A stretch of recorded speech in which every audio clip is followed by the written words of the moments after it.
This is an audio recording. There are no visuals. This is made to be listened to.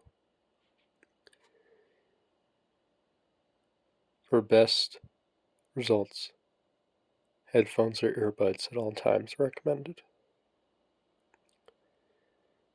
This is made to be listened to in a cool, dark environment with as little light in the room as possible. Some viewers may find this disturbing. Viewer discretion is advised.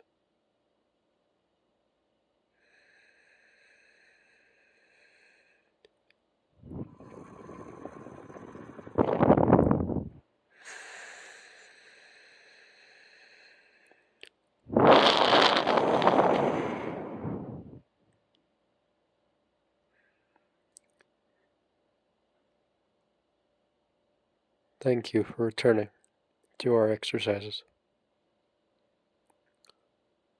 I hope that you found the first one an engaging experience. That was my intention. As I've stated before, you may know me as light, because I am meant to be the presence, verbally, in what should be physically absent from you at this time.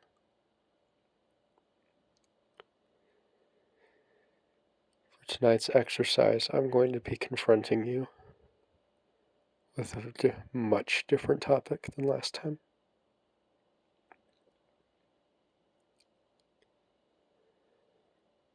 In the book Dune, the protagonist is given a task. He has to put his right hand into a box while his neck is being threatened with a long, thin needle. The woman holding the needle says that if he removes his hand from the box, she will insert the needle into his neck, instantly killing him. If he does not remove the hand, then he will survive. When he asks what is in the box, she only replies, pain.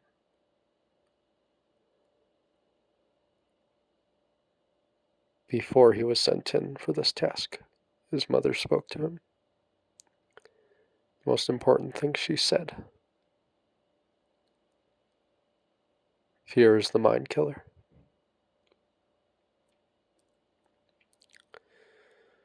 Fear is a construct divided by our minds to explain something that we do not understand or control. It is an emotion, just as much as it is a sense. It is something that is greatly different for each of us, and does not all fold back into one common ongoing solution, for few things do. The fear of a 14-year-old girl cannot be solved to be equal to the fear of a 35-year-old man, a 60-year-old senior, a 9-month-old cat, a 2-year-old bird, or an 18-year-old demon. The fear I experience is not parallel to the fear you will go through. For our fear is a part of us, whether we want it to or not.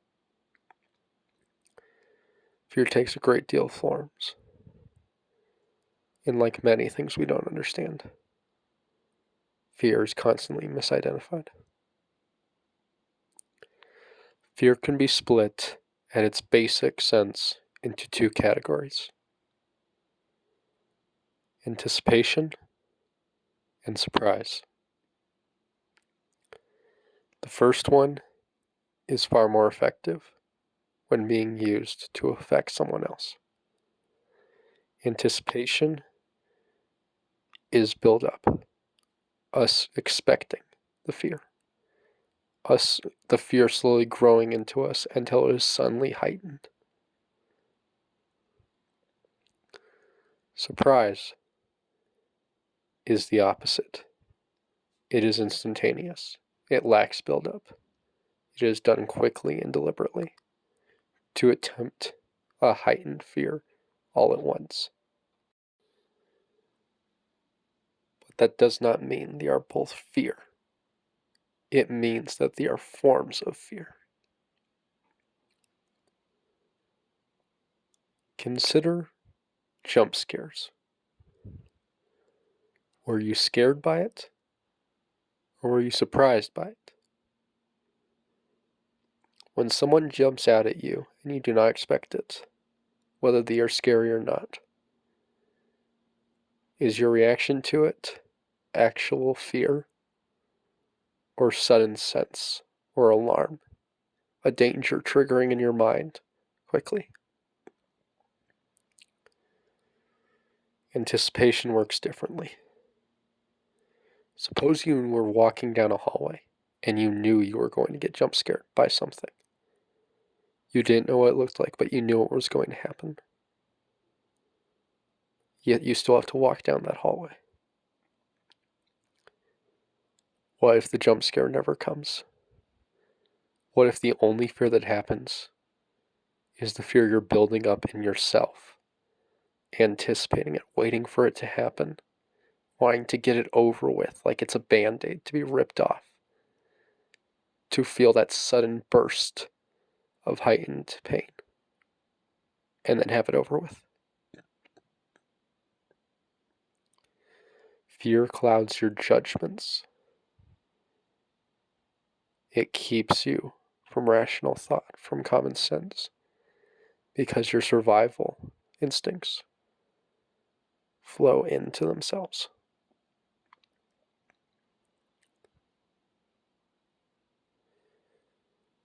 I am now going to test your sense of fear. But more importantly, I'm going to test your anticipations.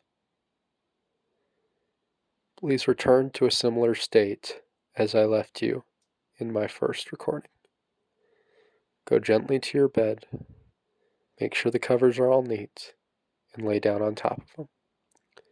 Lay flat on your back gently and comfortably, with your headphones in or earbuds not hurting you, and just gently look up. Only close your eyes when I instruct you to. As you lie down in your bed, you are not comatose. You can gently relax. You can still move slightly, but you are suddenly paralyzed. You cannot move. You cannot get up, look down, move your head. Your body is stiff now. And from behind you, you can feel something. But since you cannot move, there is nothing you can do. So your eyes gently close. Whatever it is that you hear, it is coming from directly behind you. Even if your bed is up against a wall and there's no way for something to be coming from there, it is still going through there. Keep your eyes closed. I'm going to describe the thing behind you, and I want you to picture it as much and as closely as if it were coming directly behind you. The figure doesn't say anything. It makes no noises except for the gentle thud of its shoes. You can't see this thing, but you can picture it. You know what it looks like still. It slowly comes more into form as you listen to me. It's wearing a small, tattered brown fedora. Instead of a shirt, it wears a distinctly red and green striped sweater with normal brown trousers and black shoes. On the left hand, there's nothing, but on the right hand, it carries a thin leather glove. At the end of each glove, where their fingers should be, there's a long silver blade. This figure has a crooked nose, eyes pulsating, gently doddering around the room, looking down at you. Its mouth is closed tightly, grimly, and its long, crooked nose seems to point down at you with accusation. All over the figure's body are horrible, disgusting scars. Its skin is more yellow and scarred brown than it is skin, as if everywhere on this figure's body is nothing but cuts and burns. Your eyes are still closed. You can do nothing to move. The figure gently raises its right hand over you. You can see each of its metal claws right over your head. Even with your eyes closed, you can see it doing this to you. The figure continues to say nothing.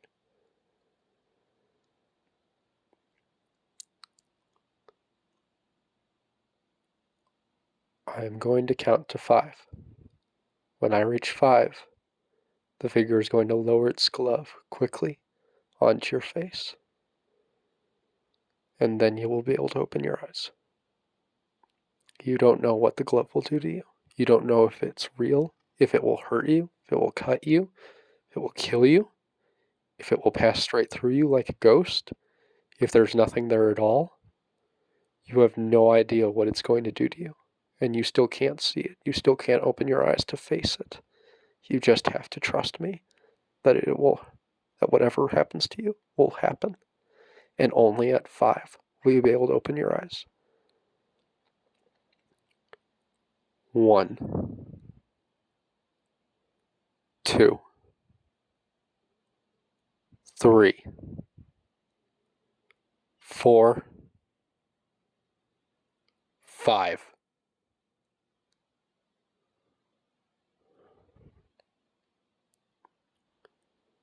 Your eyes are now open. Did you see it? Did the knives go through you? Were they ever there at all? Did you know they were never there? Are you certain they were never there? Maybe they were there for a little bit.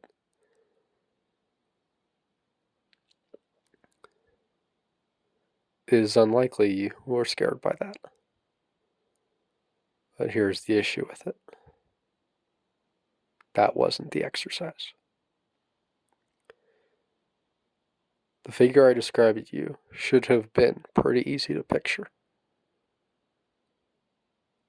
But the problem was, the figure I described to you was an established fictional character from pop culture. You were probably very familiar with the figure, recognized it, you've seen it before, maybe even pictured it or personally experienced it.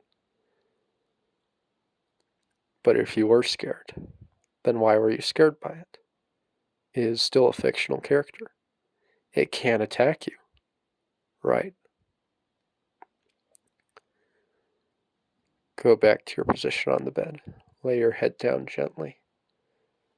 Rest your hands down. Really feel your sheets. Just gently massage it. Close your eyes again. There is a new figure coming.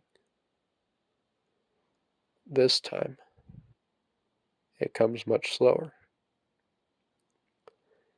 This creature is a lot harder to picture, because this creature is one you created. There's very little I know about this creature coming up behind you. Does it have 2 legs like a human? 4 legs like an animal? Does it walk on all 4 of those legs? How many arms does it have? 3? 2? Maybe only 1? If only 1, is there supposed to be another? What does its face look like? This creature that's coming up behind you is comprised of your fears. What scares you? What ails you? The monster you never want to confront. The boogeyman. You can feel it growing closer into view behind you. You recognize the sound it makes. Each part of it is a part of something that you dread, that you never want to deal with. Its eyes. What of its eyes? Are they two large, glaring eyes? Small and jittery? Is there a lot of eyes on it? Are there no eyes at all? Are there just two sunken black holes? Are those holes dripping blood? Dripping pus? Ooze? Do you recognize this creature? Is it one you've seen before? Maybe it's a creature you see in your everyday life. Maybe there are no warts, or sunken eyes, or third arms on it. Maybe it's a physical creature that you have to see and you face in real life. Maybe it has attributes of something you fear, and other parts are just normal parts. Is the monster just you? Does it look like you? Is it supposed to be you? Are you trying to confront yourself or your fears? And all the while, as you're considering this, why is it coming closer to you? Why now? And worst of all, what is it going to do to you? It's coming in closer now. It's right behind your head. It stopped, but you can still hear it. Whatever sounds it's making, you can hear every part of it. Its fingers are slowly twitching. Something is dripping from its mouth, but you don't know what it is. You don't know if it's there to hurt you, confront you, attack you. Maybe it's really there to comfort you, consider you, merely visit you, force you to contemplate it, force you to confront it even though you don't want to. Is it even a figure? Or is it a persona? Is it your creation, your visualization of a fear that can't be viewed in a physical form? Is it a word? Is it a phrase? Is it a race? Is it someone else's opinion? If so, then opinion of what? Of who? Of you? What for? What is it that this creature wants from you?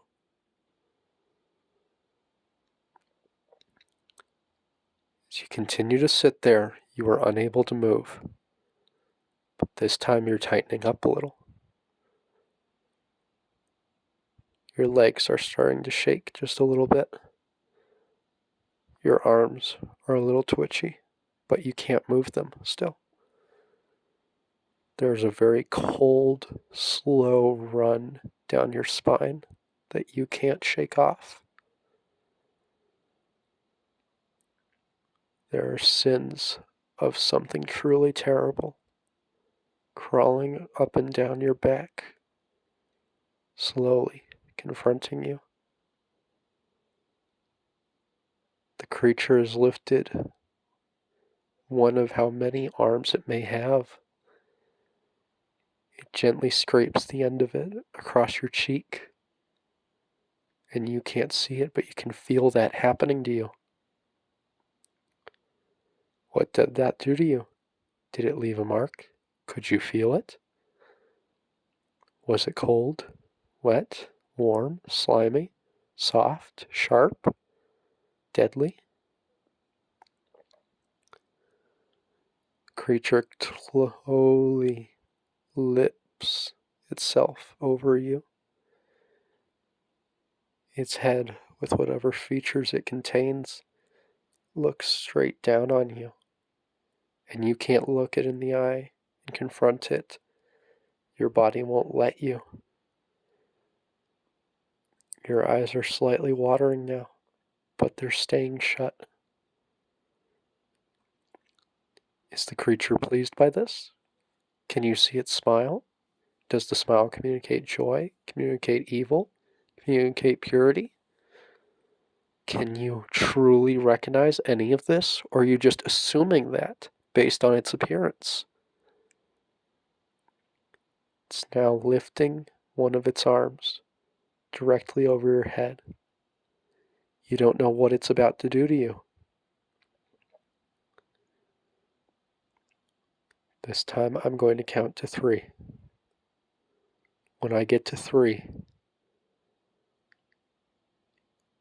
you will open your eyes immediately and stare at this creature. See it for what it is. Find out what it is, what it's doing to you, what it plans to do to you. It will all be revealed to you at once if you only open your eyes, but you can't open your eyes. They feel fused shut, but you'll be able to, because I hold the key that can open them. But do you want them opened? Do you want to have to confront this? Do you want to figure out what it is? That is a choice you have to make. You have to reach into your mind, reach beyond your fears, your anticipations. Be prepared for any surprise that happens. You cannot confront this creature on your own. Yet I can give you no help in stopping it. I can give you the key, but only you can figure out the true lock. 1. The creature has lifted its other arms. It is moving slower to you. You have very little time left, whatever it's about to do to you. 2.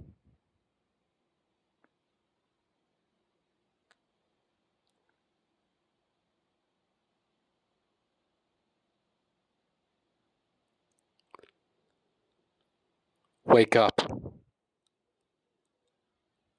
Wake up. Why aren't you opening your eyes? Come on, come on. You don't know what it's doing to you. Why are you listening to a voice? Why are you letting it control you? You know this monster can't be real. It can't be real. Then why aren't you confronting it? Why are you keeping your eyes closed? Why is it keeping them closed for you?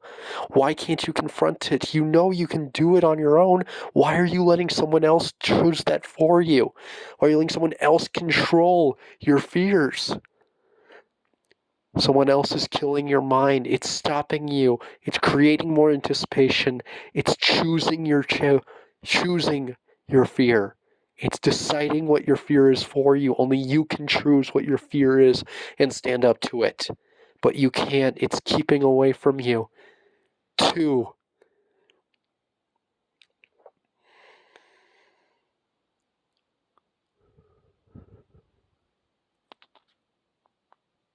3.